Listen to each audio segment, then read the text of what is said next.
from Manchester, England, Zelfa Barrett.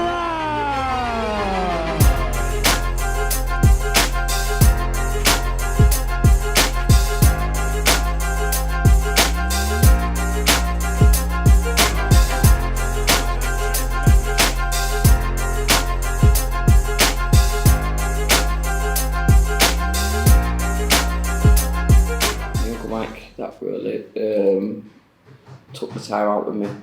Used to take me sparring, used to buy my boxing gear, used to take me everywhere. With football as well, so the only influence part was when I was like 16, when I took it serious. But you know, with my Uncle Mike, he really did hard work, like from the beginning kind of thing. I remember going to the gym, was in like ankles. I remember walking like the high stairs. I like a mad smell, like a gym smell. Like I can't even smell this gym no more. I'm used to it. I remember like on the right, big weights gym, metal weights. Left was like boxing bags, ring. And I remember just walking in and just like watching the guys on the bags a couple of times, and I was just doing it, and it was just a norm. I'm just natural. Just everything that's come to me, they're just natural because I've been doing it since I was 5, 6, like it's just the norm to me kind of thing, you know what I mean? So like that's why I only had like 32 amateur fights. Why I can fight at this level as a professional, because I've been in the gym, seen every single style that can be seen through training with like Brian Hughes, all the pros, all different kind of styles. I've been in the gym, sparring amateurs, sparring pros as an amateur, you know, so like I've had real experience. So fighting at this level now, a lot of fighters that are on my level, on the world level, like they represented the country and had over 60 amateur fights, so I ain't had that. I've had the experience, so it ain't nothing new to me. Like I said, I've seen every style. There's been around different fighters that from different countries that bring their own styles. Like it ain't nothing to me. There's only one where I actually got beat. Where this guy, I went up a weight because the guy was the same weight in my gym, so I thought I'm bigger than him, so it's easier for me to do this weight than it is for him. And this guy was just too strong for me. I'll bear this in mind, I'm like 17. This guy's like a grown man, like 27. You could see like the chest there for his vest and that, and I'm just bald. So he just like catching me with shots and he just like overwhelm me, you know what I mean? But because then I don't think Tommy knew the system, amateur system, and like now you're getting all like under 18s and all these categories and all that. I was fighting grown men from 16, grown men, like it's obviously it's made me the fight I am, like manned up differently. But if I was to fight guys that would have been my age, I would have breezed them all because I was obviously advanced, you know what I mean? But that comes into play. You can be so skillful. This guy was that little beard, so in close, like putting hair, like it was just, you know. So he did beat me. How he just outmanned me. Somebody wanted me to stay amateur and like try like represent England and whatever, like try to get on the squads that way. But I weren't interested. Where I am, thank God every day. My goal was to be where I am now. So I just didn't want to stay in amateur. Amateur's like, I wanted to become a great professional and be a world champion, which I believe it will be. So, and it was a battle for me to turn pro because Pat was, at one point, I wasn't meant to turn pro. Taka, another guy. Pat was like doing promotion for them really. He's like, oh nah, you're not ready yet. This, that, the other. So I thought, what? I'm not ready. Let me show you some sparring, speaking of people in sparring. I'm looking at Pat and letting him know that I'm ready, man. And then my pro debut, Militant Arena. Again, obviously, like I knew it was a big thing, the professional debut. Sold a lot of tickets, come out, rammed. you know, beat Christian Lake. And yeah, there we was. That's when the ball started rolling. My first professional fight, like, I'm a pro boxer. Like, I had a different mindset, so I was relieved. Like, wow, bro, just won my first fight. Like, the last round, I didn't really want to throw because I just wanted to win. Like I said, I mentally and physically, I was still like young. You know what I mean? I've only, like, last year, I feel like I'm a man now. At least I don't just turn 30, so I only just feel like I was a man. End of 29. You know what I mean? Like, my last 2 fights, I feel like I've got that. Whatever it was or is what you meant to get, I've got it. The snapping my shots, everything perfect. Like, my fighting, I'm a man. Like, these next 4 years, 5 years, I'm in my prime now. I feel like I just come in my prime. Some fighters hit the prime very early, and then on a decline when they start getting a bit older. Where what's got me through is ability and belief. Where now I feel it's all like matched together now. So yeah. Beating journeyman that wasn't getting beat, stopping him, knocking him out. I had a point to prove because I feel like I'm one of the best fighters in Britain at one point then, and one of the best prospects. I feel like I should have won that prospect of the year. I think someone else won it over me, I don't know. I think it was Sam Edgerton, but I was undefeated, just breezing everybody, breezing him. So yeah, I had a point to prove, and I've done it the hard way. Pack Promotions, Frank Pack, all the time, Blackfish Promotions. Small hall fights, getting paid very little money. No TV, you know, just under the radar. Come from cold changing rooms, and you get me, like, I come from the bottom. Like, people see you fighting a match from now. That's the best promoting. I think I'm with the best. You get me? I'm with the best, but they don't see that where I've come from, where I actually come from. Like, look at the gym.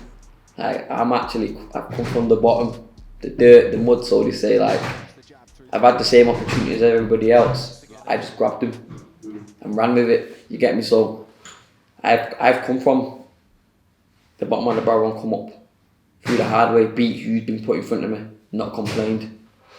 You get me?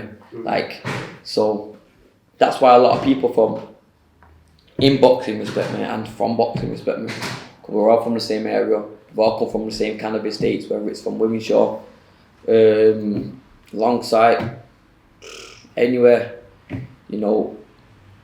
And we've all had the same opportunities, and we've all been through the same, and they respect me because I've just sailed through them, you know, jumped over the barriers and got to where I am, and I'm still going. That's why I'm well respected, because we've all been through it, and they're where they are through their own actions in life, and they're not complaining. I'm where I am through my own actions in life. So that's why a lot of people respect me, because I'm from the area. You know, people still see me. I don't think I'm better than anybody. You know, I'm still in the ends, like, you respect it. So yeah, the journey's been great. It's been mad. It's been exciting. You know, I've had downs and ups, but I come from small horse shows. I've had about 3 greatest times of my life in different situations. That's one of them, because I won a belt in front of my mum, in front of TV, my first belt in boxing. Yeah, it was a good achievement for myself. Just working hard, having to prove a point, stealing the show. But I was always ready for it. Like, I've underachieved if I don't become a world champion. So these kind of obstacles, I've been here before. Like, I didn't underestimate him, because that's the guy I'm fine, but he ain't nothing to me. Just a stepping stone to where I need to be. You know what I mean?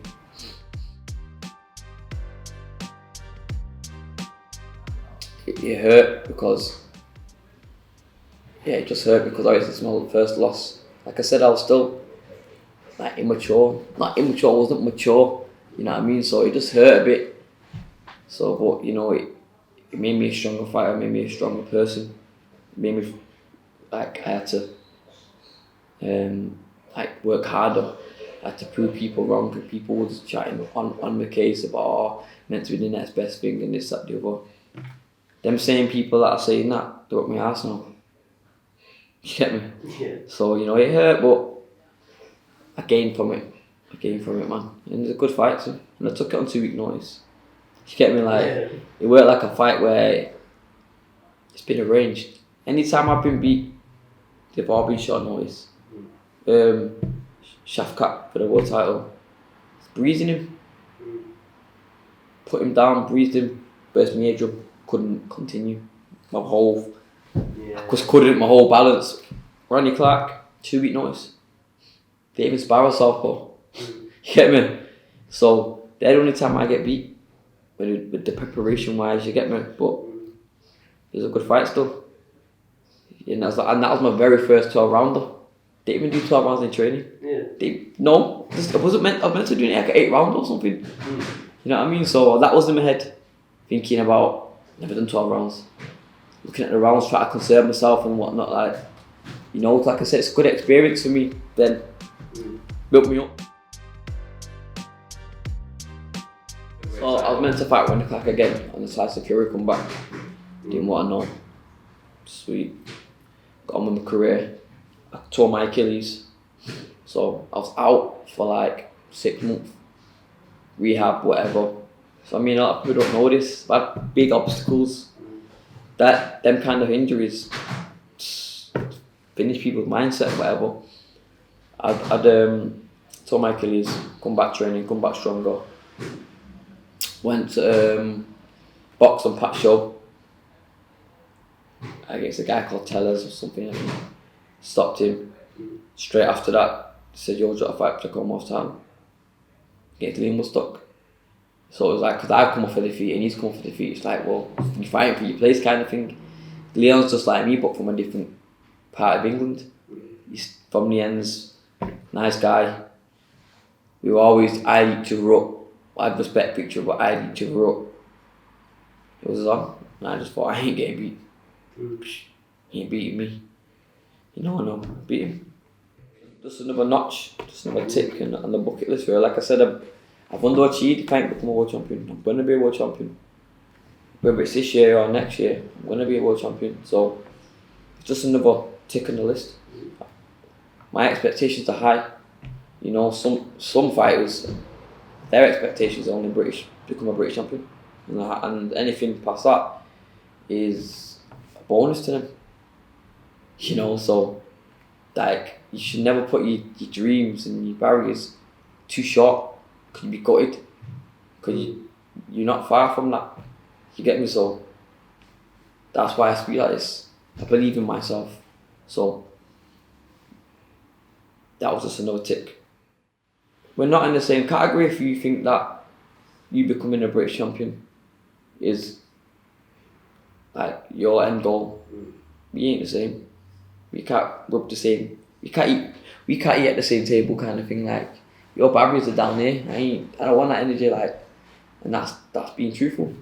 And anybody knows me and trains with me, they realise what elite is, because I'm different to them. There's other fighters like me around the world, close to us. That's why they're so good. But I'm just one of them in Manchester. So my boundaries are high, and I don't need no motivation. She's like, tell me what to do, I'm gonna do it. Tell me how many rounds I'm doing, I'll do it. And I work hard every single round. Tell me how many sprints I'm gonna do, and I'll do it. Because I ain't doing it for nobody else but me, my family. You get me? And achieving for myself to make my family live good. So that's my motivation. Just tell me when. You get me? So that's my mindset. Every fight's a tough fight. you train like that. Every fight's a world title fight, so none.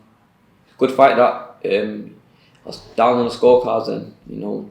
But what my problem was is I was making the weight wrong, so I could never excel properly how good I am. And yeah, had that 10-pound ruling the next morning with the IBF, and like I'm just like not drinking as much water, not really getting as much food, nutrients in my body. And you know, he's an excellent boxer, Eric Donovan, so that didn't help. So I'm feeling a bit jaded and a bit flat, thinking why? Beaten. Didn't really eat that fight day. Didn't want to feel bloated, you know what I mean? So, but he's a good fighter. He's been to the Olympics, I'm sure he has. He's a well pedigree fighter, you know, and I've just shown champions adjust. And I adjusted to him and caught him with a good shot. But obviously from that fight, I'm lying, from the Kiko fight, I felt the same then. Jaded. Horrible. If you see my face fight week, like the Wednesday, I'm drying out from like Wednesday. Like my eyes look grey and that, and like my skin's just flipping pale. I look ill. I look ill. I remember one of the guys from Matches got like, "Have you eaten today?" I was like, "Yeah." Flipping sucking watermelon juice and that. Yeah. You know what I mean? Like I made it wrong, and that's another fight. Kiko Martinez. I won the fight, but it was a close fight. I shot myself in the foot again because I didn't excel to. It's like having a Ferrari, but putting limited fuel in it. So you can only go so fast. So I'm trying to like, and you could just tell my body like the way like, my muscles were like I didn't make the weight right. Didn't make it right. Tuesday at like 6 in the morning doing pads, because obviously we're going down there Tuesday at like 10. Yeah. So just so I got the session out of the way, and I'm doing a run Tuesday night and drying out Wednesday night. Yo, it's all wrong, and I was still performing. You get me? And look what he done. I beat him, and he went on to be a world champion after I beat him. Beat Jordan Gill after I beat him. So it just showed the levels of what I was doing, and I was doing it wrong. But yeah, that's another fight where I've done it wrong. It's only the Bruno Tarimo fight when I boxed with the IBF International. I got Pete on board, and he's my nutritionist, and Peter Bell, and he just flipping give me a plan, give me the right nutrients to take, give me the right thing to take, made the weight right. I was on that weight for like 40 minutes, not flipping 15 hours, not depleting my body, like made the weight right, excelled, bust Bruno Tarimo. He's a good fighter, you know. He was a good fighter though. When you're watching him against other fighters, I'm like, yo, no wonder they call him the Terminator. The guy who just kept on coming. He's a very good fighter. And I just, in my head, I thought, I remember watching one of his fights with called Pat, and my cousin Otis. He's like, where's he from?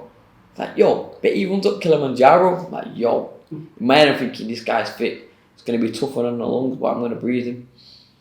And I made it look good. You know, put him down, whatever. Stuck to a game plan. I hurt my hand, but it is what it is. In my head, it was for it is what it is. And you know, yeah, IBF International, that's what Peter Bell, I could excel. Wasn't tired. You know what I mean? So yeah, I just didn't, that's gone that. You get me? Like I don't live in, once I've had a fight, it's done, on to the next one. So no, I just thought, my Uncle Pat's won this, I'm definitely winning this. That's what I thought straight away. So that, and then, yeah, and he boxed a guy called Joe Cordina too. He gave him a good fight. So I had to go out there and be on my A game really. Went out there and done what I had to do, become a European champion. I would say Bruno Tarimo, because maybe like it's like a world title eliminator. So I'd say that, but on paper it is the European title. But and not many fighters win the European title. Not many fighters get to that level. Some fighters get jumped over to that level, like past that level, because the fighters that have got that belt are good, so they get jumped to world level and get brushed, where they've not done that test of the mid bit. you get me? So it's an achievement to win that. Some of these fighters that are big, they ain't won it. I've won more than them. You get me? So it's an achievement to say that I can go on this wall here. I can go on that. There's a Manchester boxer thing. It's sick. Pat's on it. Terry Flanagan, Anthony Crawler, Anthony Farnell, Michael Broder, my Uncle Pat, Steve Foster Senior, Steve Foster Junior. I can go on that picture now. That was one of my goals, to go on that picture. I forget the Commonwealth, I've been European champion. When I'm going to be world champion too. So next time, whoever the artist is, when I'm a world champion next year, it's getting hollered at, because I want one for myself. Big one of all the fighters, and with my face too.